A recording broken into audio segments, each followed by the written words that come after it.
It's the bitchiest reality show of the year. The real premiers of Australia. These power-hungry premiers love their states but hate each other. I signed up to a national plan to vaccinate our nation, not a national plan to vaccinate Sydney. What a bitch!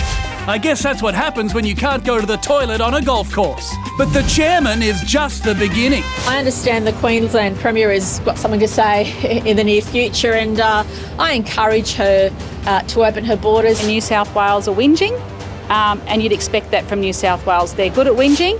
Are you being a bully on borders? There's nothing wrong with going for a run. There's nothing wrong with going for a run and having a kebab. In any event, they do things differently in New South Wales. This season, State Parliament's going to be a bitch.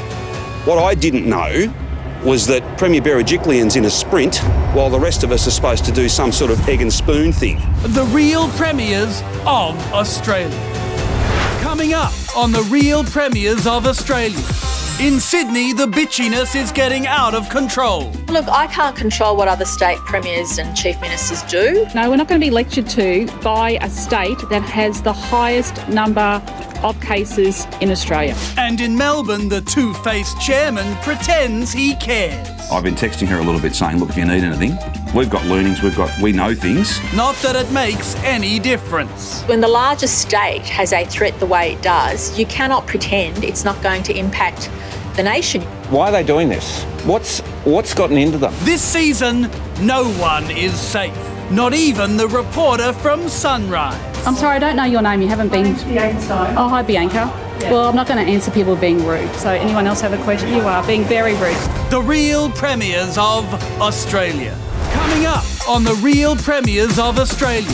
Up north, the claws are still out. And that's all I ever hear is whinge, whinge, whinge from New South Wales. And the chairman agrees. I don't want to see more cases coming from Sydney. But in Sydney, Gladys was out. I have no option but to resign. And an intruder was in. He was having haircuts and drinking beers. We're going to smash it. But in the West, Marky Mark doesn't like the new guy in town. They're all getting excited about having a haircut and drinking a beer. We've been able to have haircuts and drink beers for a long period of time. But the new guy wasn't going to cop it. Mark McGowan is the Gollum of Australian politics. My precious borders. This season is going to be a killer. Anyone want to take me on? And where's Dom Perrottet when I need him? Where's Dom Perrottet? The real premiers of Australia.